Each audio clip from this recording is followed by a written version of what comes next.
Genesis 2 verse 1 to 3. Denga nenyika zvikapera saizvozvo neuzhinji hwazvo. Mwari akapedza basa rake raakaita nomusi wechinomwe. Akazorora nemusi wechinomwe pabasa rake rose raakaita.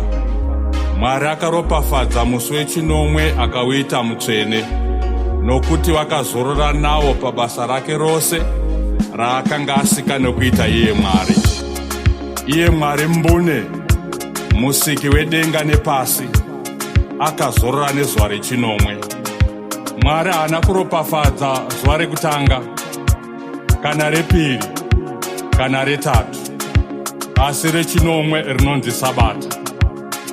Hakuna anogona kudiskomborera zvakakomborerwa naMwari. Hakunawo anogona kutransfera utsvene hwezuva reSabata achiendesa hake pane rimwe zuva. Ngarichengetwe Sabata mupasi rose. Saka muimba ari kuimba achiti, ngariere Sabata mupasi rose, ngariere Sabata mupasi rose, ngariere nekuti rakavamba kare, ngariere Sabata,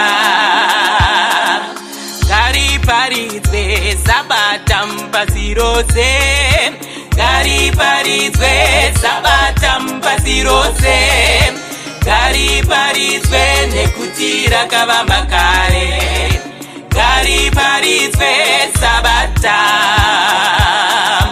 Yera, yera, yera, yera, yera, yera, yera, yera, yera, yera, yera, nekuti rakavamba kare, yera, yera, Sabata. Ngarichengetwe Sabata mupasi rose, ngarichengetwe Sabata mupasi rose, ngarichengetwe nekuti rakavamba kare, ngarichengetwe Sabata. Ngatizorore neSabata mupasi rose, ngatizorore neSabata mupasi rose, ngatizorore nekuti rakavamba kare, ngatizorore neSabata.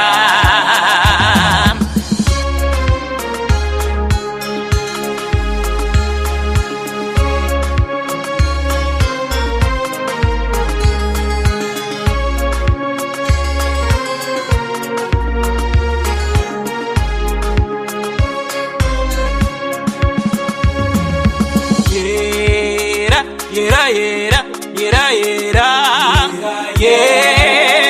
yera, yera, yera, yera, yera, nekuti rakavamba kare, yera, yera, Sabata. Yera, yera, yera, yera, yera, yera, yera, yera, yera, yera, yera, nekuti rakavamba kare, yera, yera, Sabata. Tinorida Sabata mupasi rose, tinorida Sabata mupasi rose, tinorida nekuti rakavamba kare, tinorida Sabata. Yera, yera, yera, yera, yera, yera, yera, yera, yera, yera, yera, nekuti rakavamba kare, yera, yera, Sabata.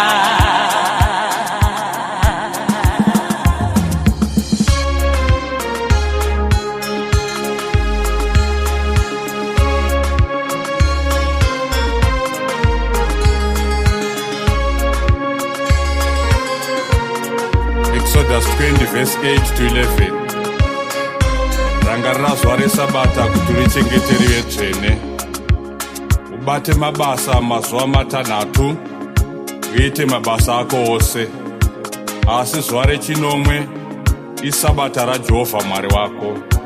usatongobate mabasa naro iwe kana mwanakomana wako kana mwanasikana wako kana muranda wako kana murandakadzi wako kana zvipfuwo zvako kana mwenyu uri mukati memasuo ako. Nokuti nemazuva matanhatu Jehovha wakaita denga nepasi negungwa nezvose zviri mukati mazvo, akazorora nezuva rechinomwe. Naizvozvo Jehovha wakaropafadza zuva resabata akariita dzvene. Sabata chiratidzo pakati pedu naMwari, nekuti ndiye anotiita vatsvene. Sabata harisi rechechi, harisi remunhu. Sabata harisi remuJudha, nderaJehovha Mwari. Mark chapter 2 verse 28. Naizvozvo mwanakomana womunhu ndiye ishe wesabatawo. Luke 4 verse 16. naJesu sezvaaisiita aichengetawo sabata. Vadzidzi vaJesu, iye Jesu aenda kudenga, vakachengetawo sabata. Mabasa aPostoli 17 verse 2. Paul sezvaaisiita akachengetawo sabata. Usatsinzinya meso ako kuti urege kuona sabata raJehovha hama. Nesuwo ngatichengetewo sabata. Remember the Sabbath day to keep it holy. Leviticus 23 verse 3. 6 days shall work be done, but the seventh day is the day of rest, a holy convocation. Iungano tsvene. You shall do no work in it. The Sabbath of the Lord in your dwellings. Mutemo wesabata uripo hama. Uripa mutemo une10 ndiwo wechina. Wakaropafadzwa unechengeta sabata kuti arege kurimhura, nokudzora ruoko rwako kuti urege kuita zvakaipa. Chengeta sabata hama mupasi rose. Isaiah 66 verse 22 kusvika pana 23. Nokuti denga idzva nenyika itsva zvandichaita, sezvazvichagara zviripo pamberi pangu, saizvozvo rudzi rwako nezita rako zvichagara zviripo, ndizvo zvinotaura Jehovha.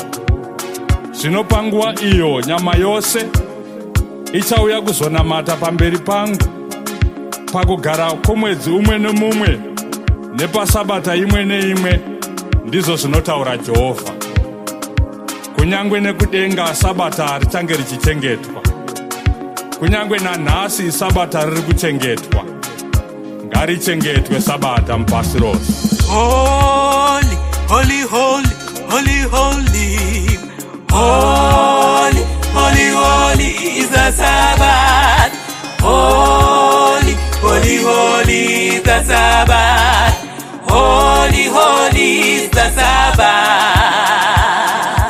Holy, holy, holy, holy, holy. Holy, holy, holy is the Sabbath. Holy, holy, holy is the Sabbath. Holy, holy is the Sabbath.